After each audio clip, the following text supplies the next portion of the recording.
ভাই কে বলছিল যে ইন্ডিয়া দমে যায়? ইন্ডিয়ার পারবে না, ইন্ডিয়ার টিম শেষ।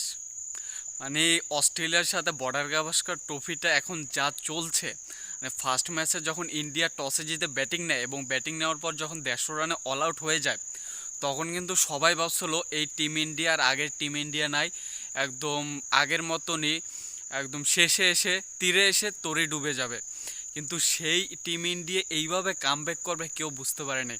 অস্ট্রেলিয়াকে 102 রান না 4 রানের ভিতর অস্ট্রেলিয়াকে মানে ফুল প্যাকেট করে দিছে, এবং পরবর্তীতে ইন্ডিয়া ব্যাটিংয়ে নামার পর 172 রানে বিনা উইকেটে 172 রান।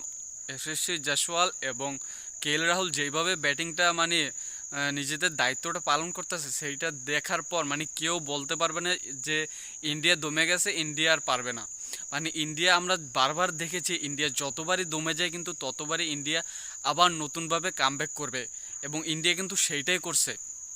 মানে নিউজিল্যান্ডের সাথে তিনোটা টেস্ট ম্যাচ ঘরের মাটিতে হারার পর কেউ ভাবে নাই যে ইন্ডিয়া এইভাবে কামব্যাক করতে পারবে। সবাই, অধিকাংশ লোকই বলতেছিল যে অস্ট্রেলিয়ার কাছে ইন্ডিয়া জিততে পারবে না, এবং বড় বড় যত নাম করা প্লেয়াররা ছিল তারাও কিন্তু বলতেছিল, রিকু পন্টিংও কিন্তু বলতেছিল যে 3-1 ম্যাচ জিতবে।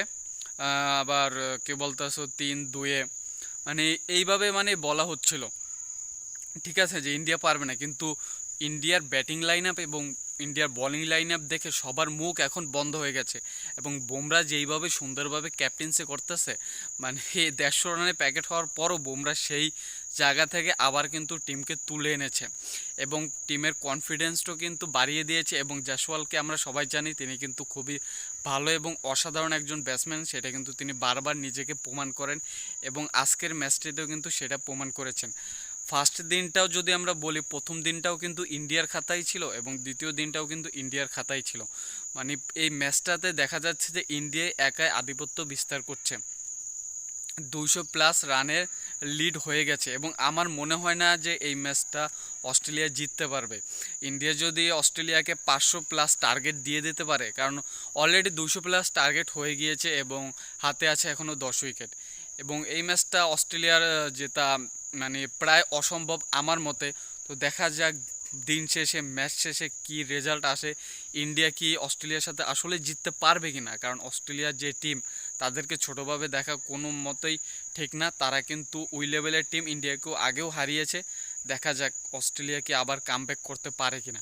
ভাই ইদানিং যা দেখতেছি, মানে অনেক টিমই আছে একদম গোড়া থেকে আবার রাজকীয়ভাবে কামব্যাক করে কিন্তু ম্যাচ ঘুরিয়ে সবাইকে কিন্তু চমকে দেয়। দেখা যাক ইন্ডিয়া পারে কিনা।